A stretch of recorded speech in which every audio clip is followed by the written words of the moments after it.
in a long time for practicum, which is great. So welcome everybody. Thank you for coming. Thank you for coming to your mandatory meeting.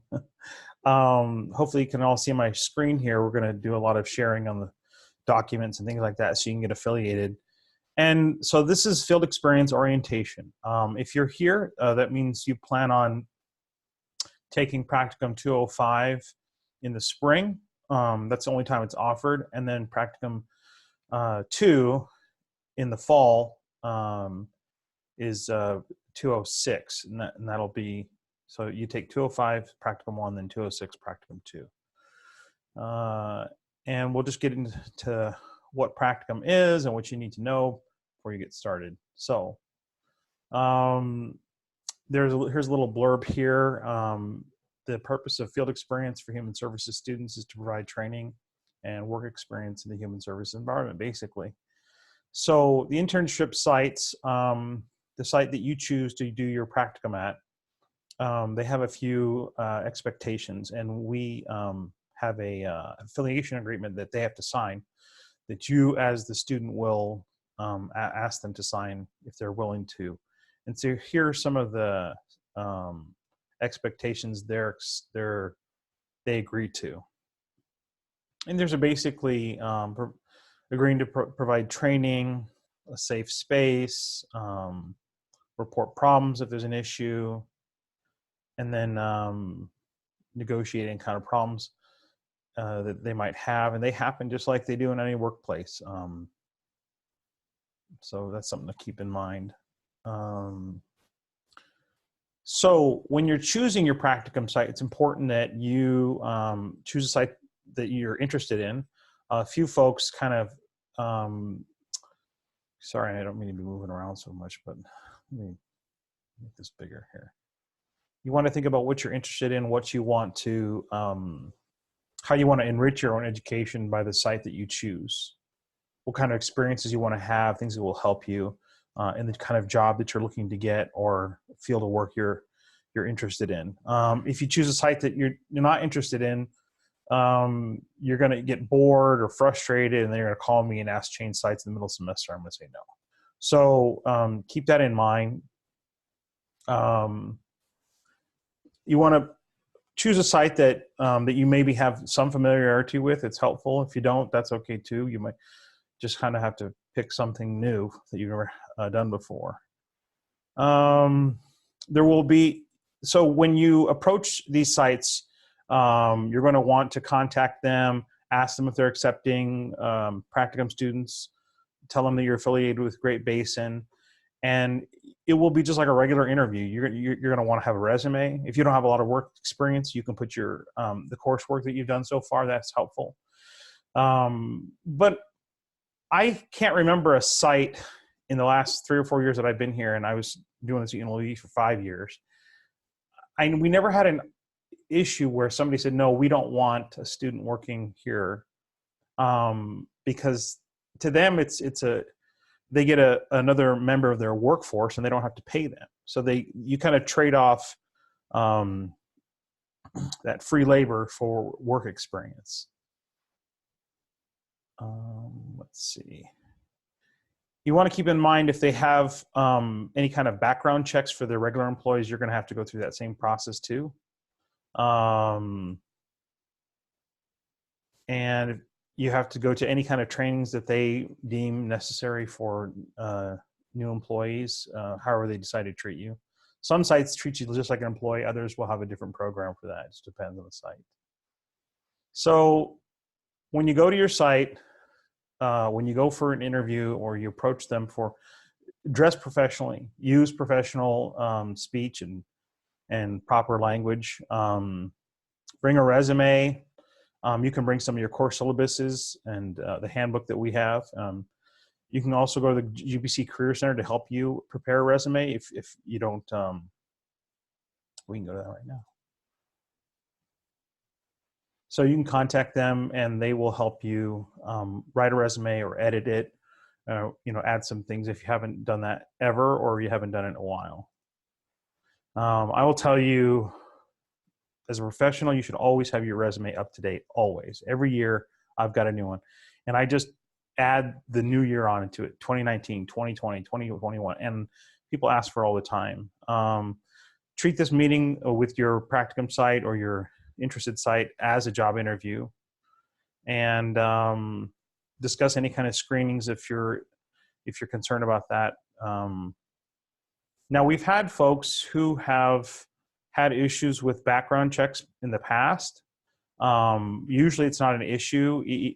Don't just always be honest and upfront if you have a history, so to say. And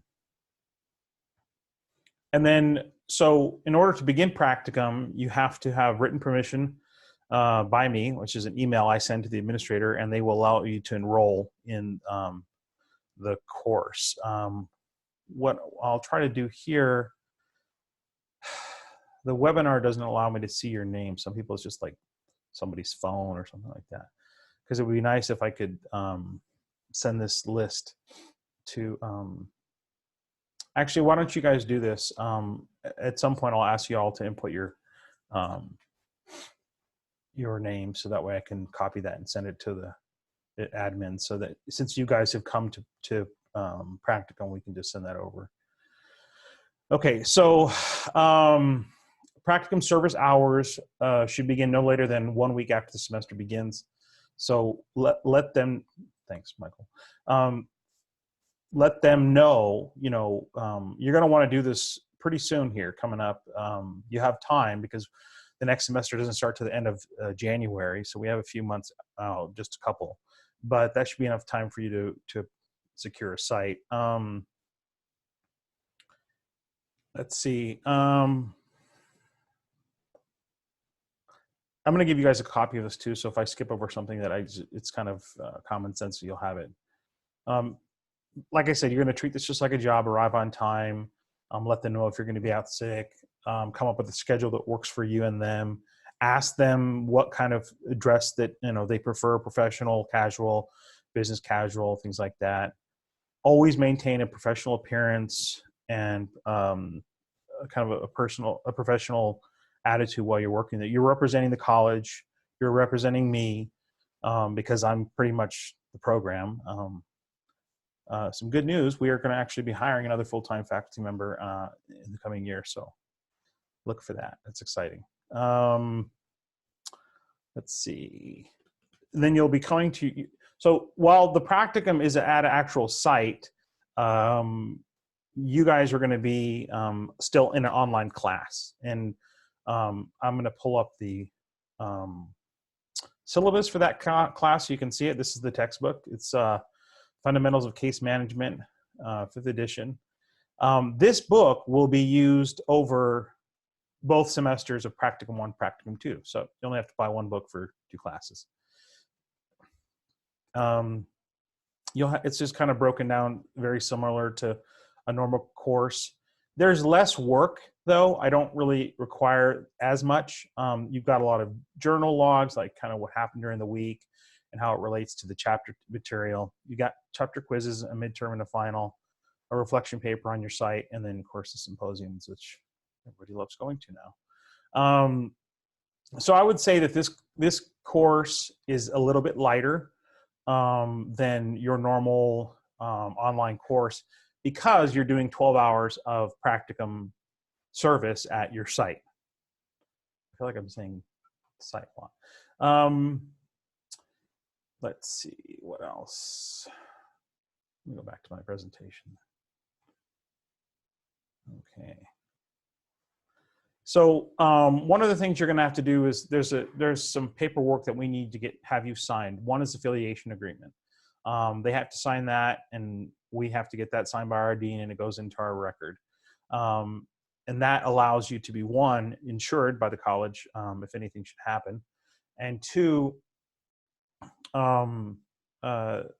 somebody with signing authority from that agency allows you to come and serve as a practicum student at that site. So you'll also have a number of assignments where you'll kind of outline what you're expected to learn at this site, kind of a work agreement between you and your site supervisor. And then there's evaluations that'll happen from yourself and from the site supervisor. And I'll show you those really quick. This is the midterm evaluation. And this is kind of what it looks like. So you would, a link will be in your assignment, and you'll send this link, which is just a survey, to your site supervisor, and they'll fill it out. And then they will rate you on these areas. And then it's a lot of these things here. The survey looks better online than this printout.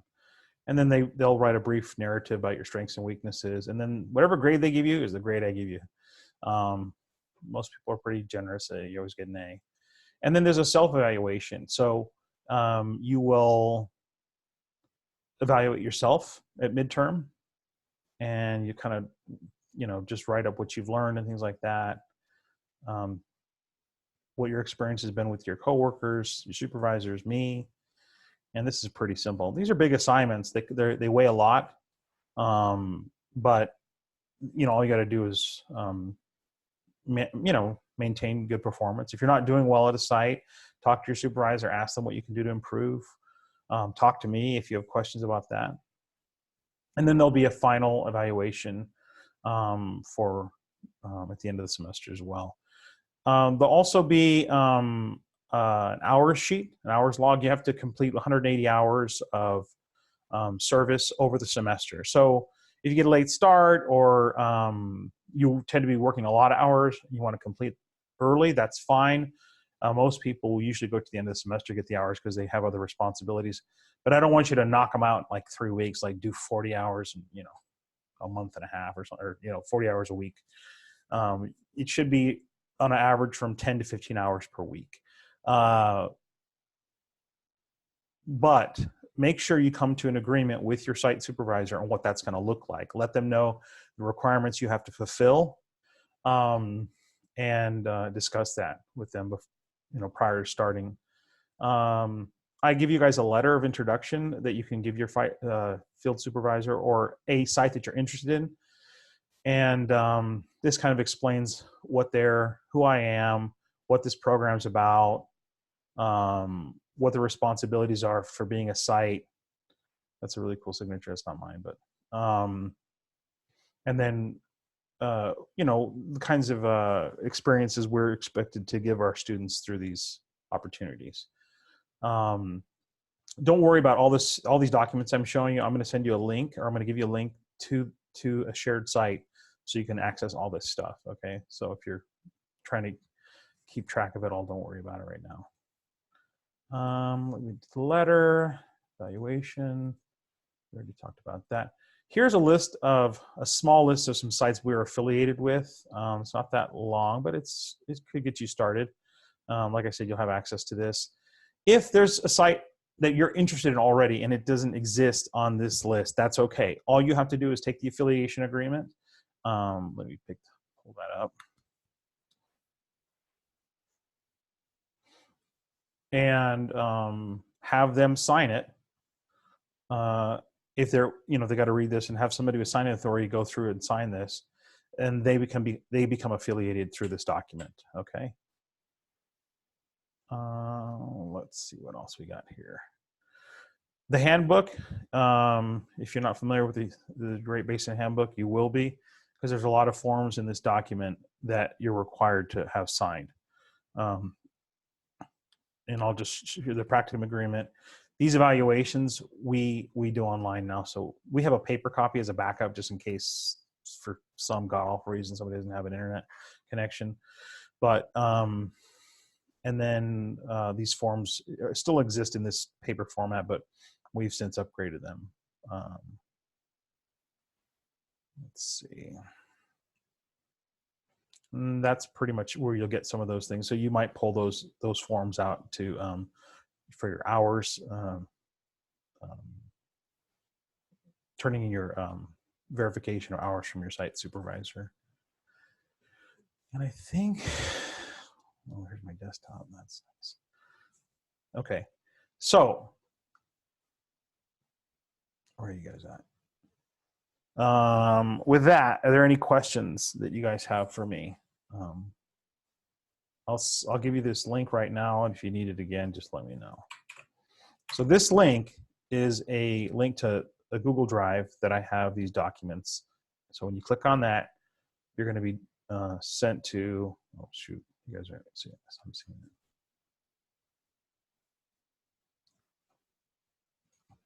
You're going to be sent to this site here, which has all the documents that I was showing you here, okay?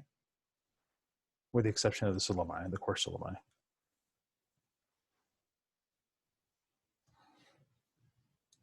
Okay, so do I register for the course and get with you in person for paperwork? No, you don't need to get with me in person for paperwork. That's what that link is going to be for you to get your paperwork. You will go to a site, get affiliated with that site through the document that we just discussed, and then you can only register the course with permission from me. So if you came to this orientation, you have permission to enroll as long as you've completed your first semester courses. Where did you send the link? I don't see it in the chat. Oh, you guys don't see it in the chat? Let me do this, sorry. There it is, sorry about that. What if we'll not be taking 205 until later? I'm not eligible to take HMS 102, which I won't be able to until next fall, I believe. Well, 102 doesn't have a prerequisite, so you should be able to take it. Maybe if you can't fit it in your schedule, that's another thing. Oh, so 205. So yeah, then you have to wait till next spring. And spring is the only time we offer 205. And so then you can't take it in the fall because that's when we run 206. We used to run the 205 and 206 every semester, but they wouldn't allow me to do that just for cost constraints. We didn't have enough part-time instructors at the time. Yeah, so let's take a look at the prerequisites for 205. Hold on.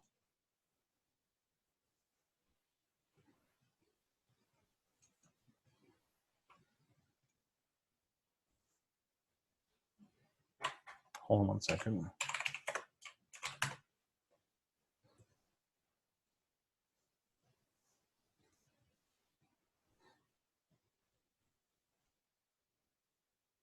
Yeah, so 102 is the prerequisite for that. So I'm just looking in the course catalog here, and I'll show you guys.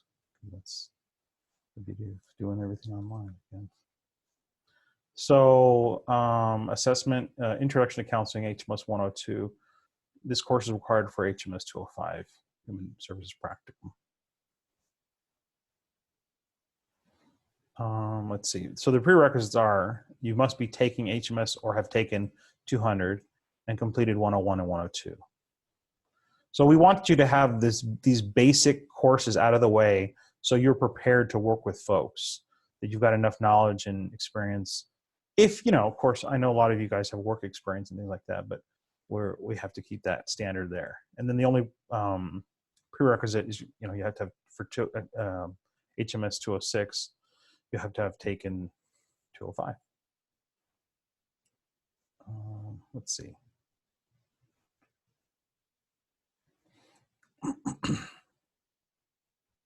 We'll access this as a recording. Yeah, I'll have a recording. If you email me, I'll send you the link. But yeah, this will be recorded. Okay, Kim, yes, all the total time requirements the same for AS and BS also. This isn't exactly true, Kim. So it's possible that you could use your work site, but it's not always possible. Like, let's say you work at, I don't know, Starbucks. I'm not going to let you do your field experience at Starbucks. Does that make sense?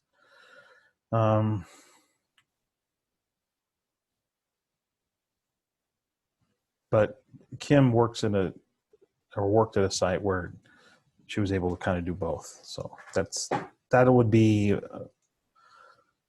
as case by case basis that I have to determine. So, any other questions? Did I answer those questions about the prerequisites? Okay.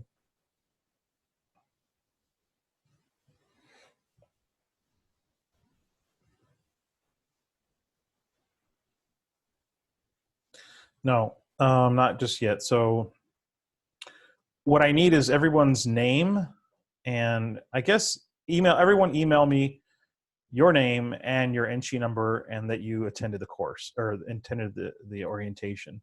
And that way I can send that list to the administrators, and they will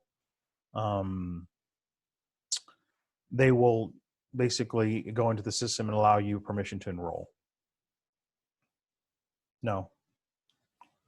The only one you can be taking at the same time would be 200 for John.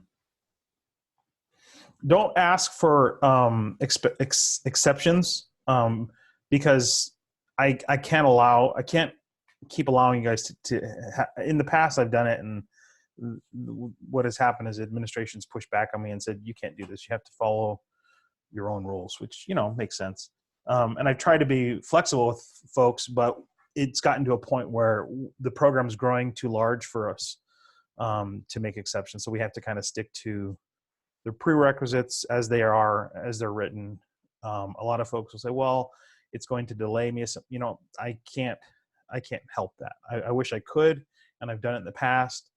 But if you have a request, ask me. If I can accommodate you, I will. But if it's going to stretch the policy too far, I probably won't, just because it gets kind of complicated. So just to make it clear, everybody that's attended the orientation today, send me an email with your name, your NSHE number that you attended the orientation, and then I will send that list to our administrator, and then she'll give you permission to enroll in 205 for spring. I think it just opened up. Don't worry, it won't get full, so don't worry about that. We'll have enough spots for everyone. No, I prefer you email it to me. That way, when when Winnie or Lauren, our administrative assistants, when they let us know that I'm sorry, I'm reading and trying to talk. Once they've given you permission to enroll in 205, they can email you back because they're not instructors. They don't email through Web Campus, only me. Normally, I prefer everything to come through Web Campus, but what's the entry number? The entry number, I think you're asking for your NSHE number. That's your student number. I said NSHE, which is the Nevada System of Higher Education. That's the number you log into Web Campus with.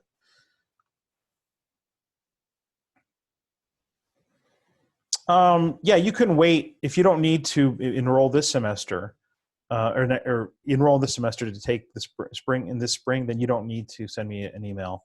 This is only if you're going to enroll in 205 for the spring. If you're not, then that's okay.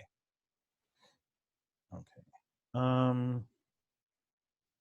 Any other questions that you guys have about how to get started, how to approach a site, what you need to do? To me, it's very, it seems very kind of simple in my mind, but I've done it so many times and I've seen students so I might forget something that you might have a question about, like doesn't stand out to me in my mind. So feel free to ask any, small question. So Yolina's asking, is there a site in Wendover? Let's take a look at the list. Where is it? I know somebody did something in Wendover. I just don't remember where. I don't see one. There's a Winnemucca. If there isn't one on this list, like I said, you don't have to just use what's on this list.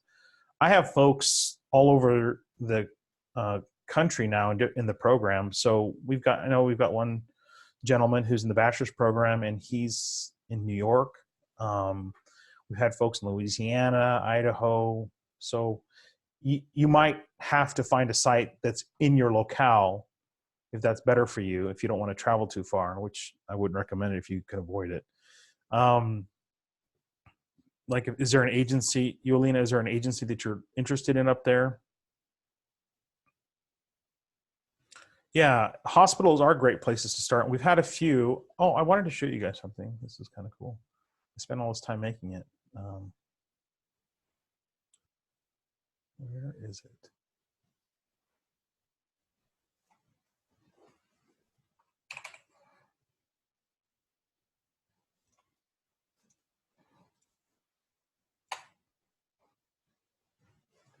So here's just a few folks that I put together really quickly. One of the assignments, and I try to make this kind of more fun. We do like fun things like take a picture of your site or the building, or you with in front of your site, whatever, but don't take pictures of any clients because we don't want to violate any kind of confidentiality. So one of the assignments is people just take a shot, snap. She doesn't work at Wells Fargo. The site is actually on the second floor, but Wells Fargo is on the first floor.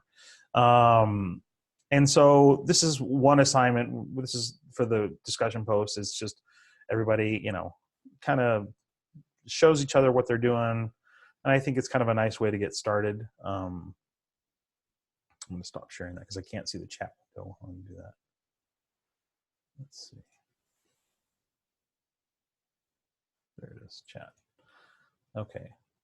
Okay, once I found a site, what are my next steps exactly? Okay, so let's go back to my presentation.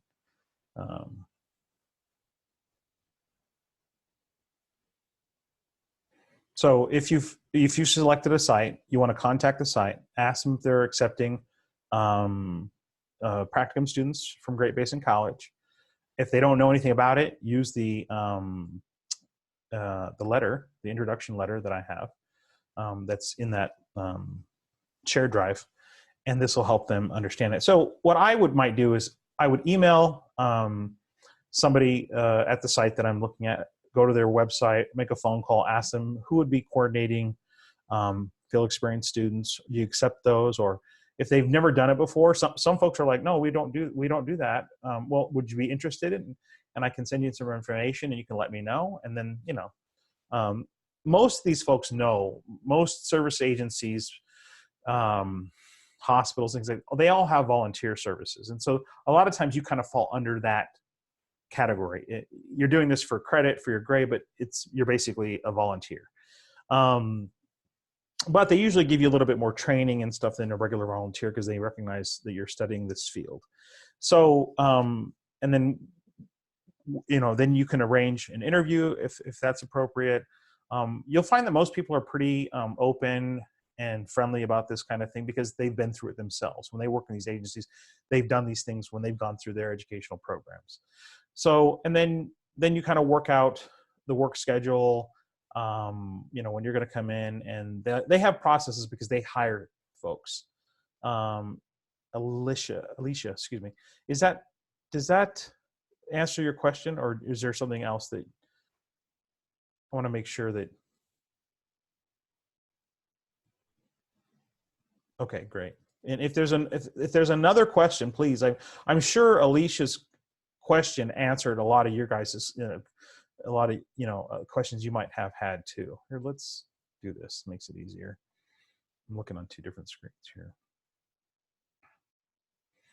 So just to recap that all these documents that we're looking at here, that link will send you to this shared site where you can download this information, and including the presentation that I'm using right now. That's in a PDF format, which is this one, which has a lot of details that I didn't read out loud. I could have. It's kind of boring. Hopefully I've covered all the bases. Okay. Any other questions you guys have? I think the practicum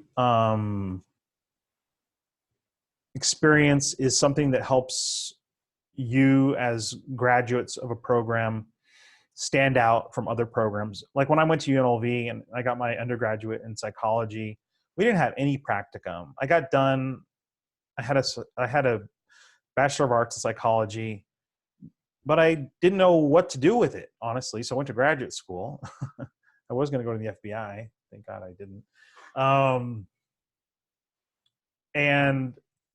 So this kind of helps kind of foster like your interest, see what you like, what you don't like. I don't want to work in hospice care, or I do. I really enjoyed this, experience. So that in of itself is very valuable. A lot of times folks will just get hired straight out of, I think Kim got hired out of her practicum site. Is that right, Kim? Okay, maybe Kim's not here anymore. No. Maybe, okay, maybe it was another Kim.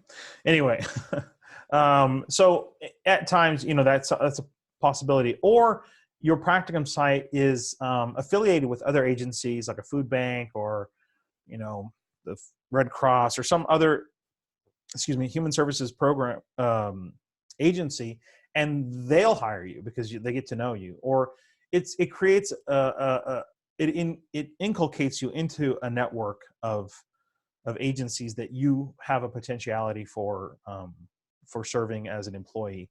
And so it's an invaluable experience. If you're having trouble finding a site, talk to me. We can, we can have a meeting together. I think most of I'm in Pahrump, so if you're up north, it's fine. We can do a meeting like this, or we can go over the phone. I like doing meetings like this because I can share documents with you and I can show you things, and we can go to websites and kind of look around. So it's the next best thing to a live meeting. Actually, it's better in some ways because I can pop around on the computer and show you things that you might need.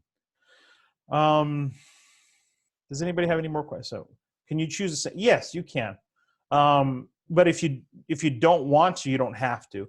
Sometimes it's more convenient to just use one site. Alicia's asking, you guys all see this, can you choose the same site for 205 and 206? Yeah, there's no issue with that. Usually, if it's a good experience, you want to continue there, that's fine. Some students choose to, some students decide, I got the experience I wanted, and maybe I'd like to try something else. So you have the option for that. Anything else? Don't forget, I'm in Virginia in a small rural area. Do you think we'll be hard finding a site? I couldn't answer that because I don't know the area. There's usually some type of services down there, like schools. We've had folks shadow a school counselor and help them out. We've had folks work in hospitals. Some type of human services agency. It doesn't have to be. Look in your area. Maybe do a quick Google search for your town or zip code, and you might be able to find something in your area. You might be surprised. If there isn't, you might have to go to a larger region and might have to travel for that. But I prefer that you not. I mean, it's already a lot of work going to school and then doing practicum and your other life responsibilities. So if you have trouble finding one, give me a call. Or if you approach a site and they're kind of like iffy, have them call me. You guys have my phone number, my email. Have them contact me. People contact me all the time asking about the sites. And I just have a quick, conversation with them, letting them know what we're about and what to expect. But also, I have the letter of introduction that I provide to you too that really gives them a lot of information that should answer most of their questions. But if they still have more, have them give me a call. Any other questions? Well, I'm really excited to see there's 15 folks here. That means we're going to have a big 205 class. And that's great news for me because I'm trying to grow this program. It's been growing steadily, and it's exciting to see. The college administrators have noticed that. I got nice and cozy with the president. Her and I are like that. And what I mean to say is whenever I see her, I tell her about the program. I tell her about the students. I tell her about the need for these kinds of trained professionals in Nevada, and she's on board and she understands how important it is. So what they did is they earmarked funding for expansion of our program. So they're allowing us to hire a full-time faculty, tenure track faculty member. And this is something you won't get at bigger colleges, universities. A lot of times you'll have most of your instructors, part-time instructors. Not that they're bad. We have part-time instructors here, and the ones I selected are great. But if you don't have dedicated faculty to a program, it's a lot harder to get through your program. And also you'll notice the quality of the program goes down. And I'm not going to speak of any particular universities or bigger colleges, but you kind of get lost in the sea of there's so many students, there's so many faculty. You want to think about how big some of these state colleges are. CSN here in Southern Nevada has 40,000 students. UNLV has 30,000 students. I mean, the amount of students are bigger than most places where, a lot of towns in Nevada. I think UNR's got about 25,000. So we're pretty small.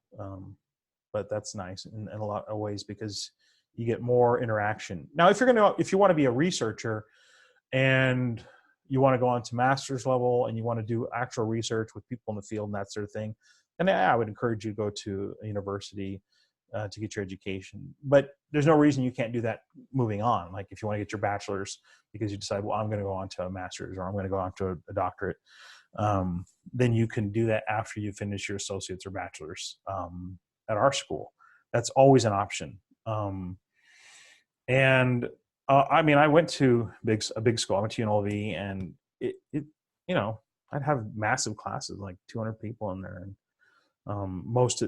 some of my classes were taught by TAs, which is a teaching assistant. This is a graduate student who is assigned to a professor and teaches the class for them. They don't have any teaching experience.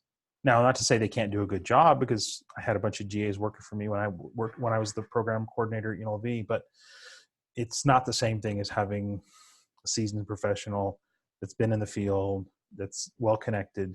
And I try to pass all that kind of professional knowledge and experience on to you guys as much as I can. No, I'm not teaching all the HMS courses. We have 2 part-time instructors.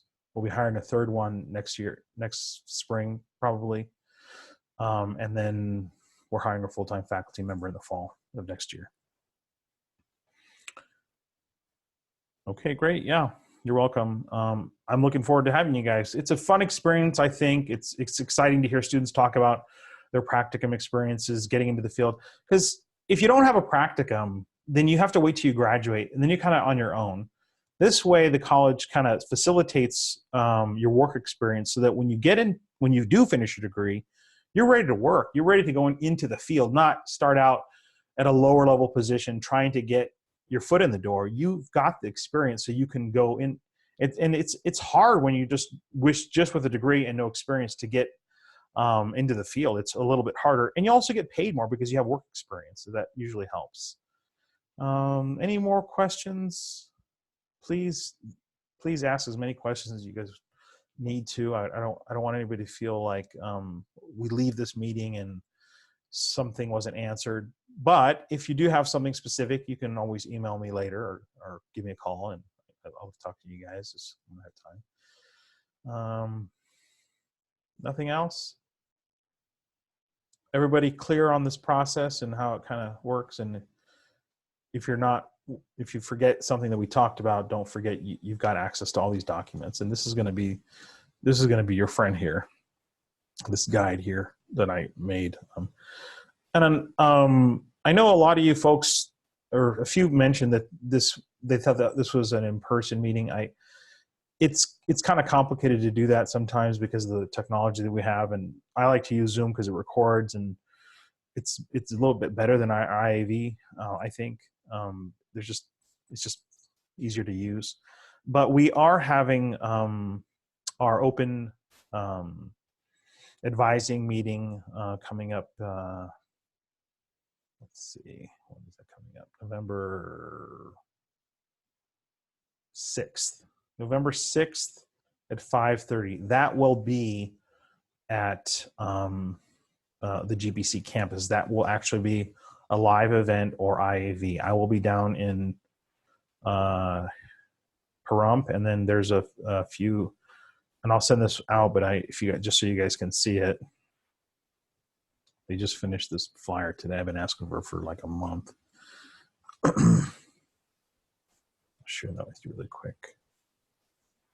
So I don't know if you guys know this, but social work is now part of our department. They moved over, and you guys get to meet Professor Laura Denham, and we're going to be pairing our open advising.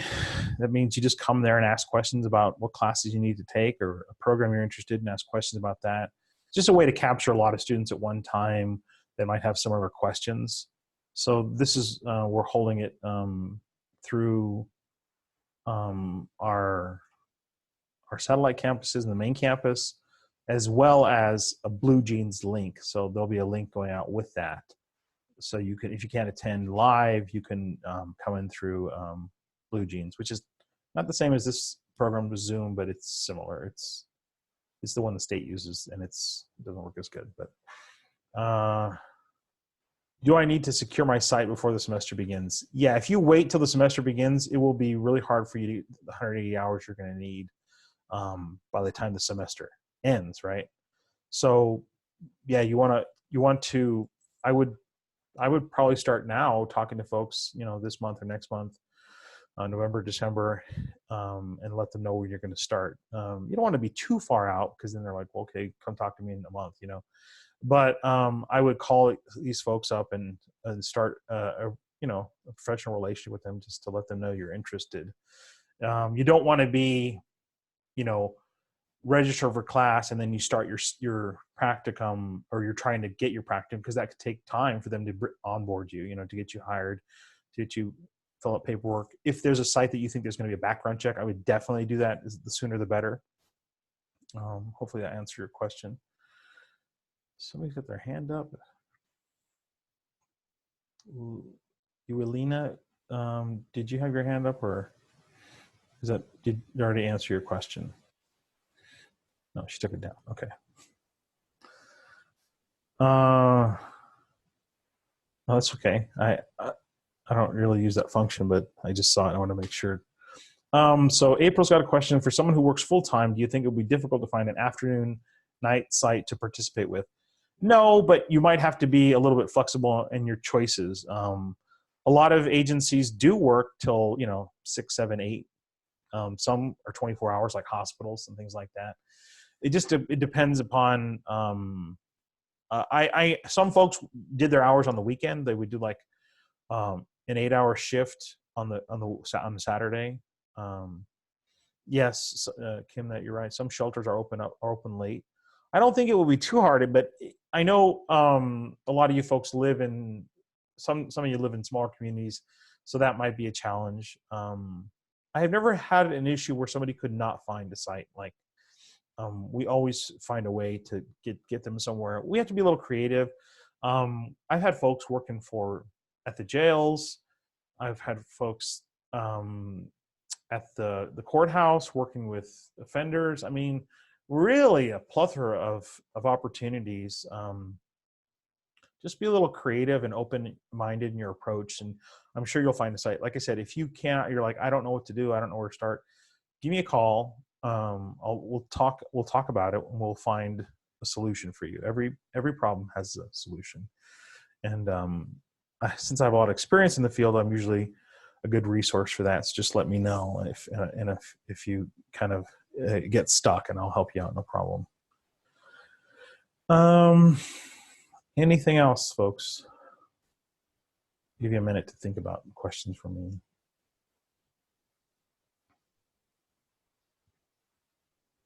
It's so bizarre looking at my own face talking. I prefer to see other people's faces instead of my own. I wonder if I can hide myself.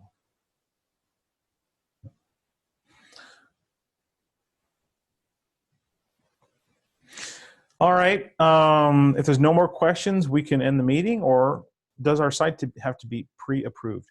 No, it does not have to be a pre-approved but it has to be a legitimate human services site. Like I said, I don't want you doing your site at a retail shop or something like that. This should be a nonprofit, a government entity, or it could be a for-profit agency that specializes in human services, like a substance abuse counseling program that could be run by a for-profit institute, or something to that nature. You know, if it's out there and you're not sure, ask me. Yeah, 12 to 15 hours a week is a good number. If you have a concern about your site, ask me, do you think this would be a good site? And I'll let you know if it's a good fit. Let me, before we get off, I'll show you the table of contents for the textbook that we use. And that'll give you kind of an idea of the kinds of experiences we're looking to have our students. So case management, ethics, cultural competence, attitudes about boundaries and clients, clarifying the problem, responses that you give to clients, listening, questions, talking about difficult topics, like maybe there's an agency that specializes in contagious diseases or something like that, or chronic diseases, addressing and disarming anger, collaborating with people. Let's see, documentation, interviews, some of the stuff, the DSM. So remember, we only go through the first half of the book in the first semester. Practicum 1, we go to like, I don't know, 13 or 14, I can't remember. And then we do the last half of the book in Practicum 2. These guys are smart. They know what instructors are looking for. And they also know that we go in 16-week semesters. So you asked about 12 hours a week. I say any from 12 to 15 hours a week, because some sites you might not get all 12 hours, or you might be off a week, or there might be a holiday. So then you're okay to get that many hours within a week. So you want to think about this. The semester is 16 weeks, right? And there's 180 hours. So you divide 180 by 16. That's 11.25 hours per week. However, your first week, you might not be on that site. A lot of folks finish before final exams. So, you kind of want to balance that out. And that's why I always give that number 12 to 15 hours, because that's about the sweet spot, so you can get all your hours in.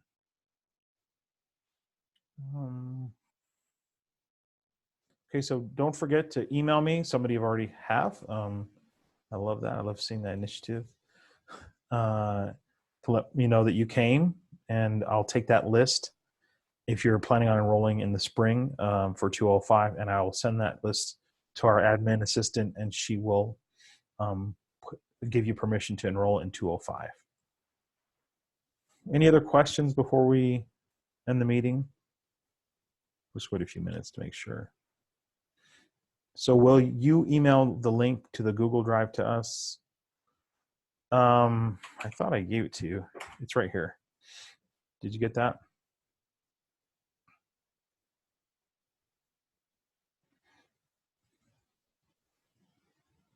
Yeah, you're welcome. Good. I'm glad it's been helpful. I know it's a little confusing. When I was at UNLV, we would have a internship fair. So all of our affiliated sites would come down. They would get to meet you. You bring your resume. That was great. It was really cool. We all live really far from one another, so it would almost be impossible to do this. I tried to get a few sites to come to the meeting. It didn't happen this year, but I still want to try it. Some of the bigger sites. I think we have WestCare is a kind of a big site in Pahrump. I don't know if they exist in Elko, but that's a substance abuse counseling agency that has some pretty big programs. Any other questions? Thank you guys for your attention, your time, your enthusiasm, your commitment to your courses. I'm telling you, when I do get around to grading, I'm always very impressed with the quality of the work. For the amount of students we have in some of these classes, big classes, 40 students or more, usually you'll see like 10 to 15% in my experience in teaching that don't do very well at all. But I see very few students not performing well. And if they have an issue and I work with them, they tend to improve. So when I see that, and I'll tell you, the two instructors that I have, the part-time instructors, they came from UNLV. I poached them because they were the best ones, the best part-timers there. One I went to grad school with, so I know her very well, and the other one was a graduate assistant to me when I was there for a few years. And she's a wonderful, very enthusiastic instructor. But they tell me too. They're like, these students they outperform UNLV students, and I'm not bagging on UNLV. It's a great school. I went there. I had a great experience. But there's something, I don't know what it is about you guys, and I'm just so impressed, and I'm so proud of the kind of work that you guys do. And I don't take credit for that. I mean, I try to create a good program, but you guys bring it, and it's so impressive to see. And I just think you guys can go to grad school. You can compete with top level graduates from any program, and with the work that you've done. I'm preparing for accreditation. So a bunch of people from a bunch of different colleges are going to be going through all of my coursework and looking at how we do things here. And I can't wait till they see the samples of your work. I know I pound you guys with that APA stuff all the time, but it is going to, they're going to get blown away when they see the level of work, and they're going to say, this is an associate program. Because some of the stuff you guys turn in is like master's level work. And I will tell you, because I went through a master's program and it was tough, and I think, man, this looks better than the papers I turned in when I was in grad school. And so anyway, enough about you guys. Thank you guys. Anyway, that's what I mean from the bottom of my heart. I got the greatest job in the world. I just wish I had more time to give, but that'll change as we get a new faculty. That's going to help out immensely, and we'll just see the quality go up. This semester has been tough for me professionally. Personally, there's just a lot of work. There's too much work right now, but that accreditation isn't always happening. It's just happening this semester. We only have to do it every 5 years, so that won't be an issue. We'll add more folks to our faculty ranks, and the program just growing, and it's getting better and better every year. I can feel it. I can see it. The satisfaction surveys that you guys turn in, if you get asked to do those, please do them, because it means a lot to the college and how we rate ourselves. Okay, so you're welcome, April. Welcome, all of you guys. I guess we're just about out of time. Thank you very much. But having an accredited program is totally worth it. Yes. So just to let you guys know, so we have two accreditations. The college is accredited through the Northwest accreditation body, which is most of the big colleges out here in this area in California. And that's a certain one. And then we also have a human services accreditation that's separate. So we are the only human services program that's accredited in the state of Nevada. And very few are accredited because we have to do a lot more to ensure we're accredited. That means we have higher standards for the faculty, for the college, for reporting, for just accountability. Like, are your students learning what you say they're learning? So when they graduate, and I can prove it. I can prove it every course they go into, and they look at the assignment. They say, did you meet this accreditation standard, like in ethics or multiculturalism or some particular theory or what? There's a bunch of them. Trust me, it's really boring. but you're right. It is important to be accredited at this level. And so when you go on to graduate work or go on to a bachelor's program, I don't know why you wouldn't do ours, but if you wanted to, that's fine. That helps you get into those programs because they'll see, okay, this, and you feel it just from going through it. I mean, there are a lot of schools that are not accredited, and people pay a lot of money to go to those schools. And sometimes they graduate and it's not an issue if it's a field that doesn't require accreditation, like maybe they got a business management degree or retail or something that doesn't really But when you go into professional fields where licensure is important, accreditation matters. If you guys attended Dr. Paul's the symposium that Dr. Paul gave, APA accreditation is super important to become a psychologist. It's almost not possible to get accredited, to get licensed without accreditation. My program, which is KCREP for my graduate program, I have a clinical master's degree. This is 70 credit degree. It takes like 3 years to get through. And if you don't have that credential program, it's very difficult to get licensed in any state, especially in Nevada, because we have really high standards for licensure. Other states don't necessarily, so it depends. And if you're planning on going into clinical work, then it's better to pick accredited programs. And it's kind of confusing to students at first because they don't realize there's different types of accreditation. Medical schools have their own accreditation. Nursing programs have separate accreditation. I think radiology, all our programs in the health sciences are accredited. That's just the way our dean likes to do it, because it brings in a higher caliber students who are more serious about the work, and overall it's good for the reputation and for the learning experience for students. So thank you for that comment. I hope that wasn't too boring. I've been living this stuff. So okay, folks, so if there's no more questions, we'll go ahead and end the meeting. I'll give you one last opportunity to ask a question if you need to. If not, thank you again for your time and attention. And when I get your email, I can send you the video recording of this proceeding if you want to watch it again for some reason.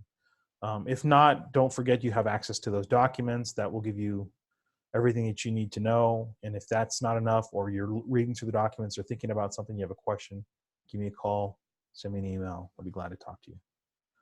All right, folks, then have a good night. Have a safe Halloween if you're, I don't know, just passing out candy.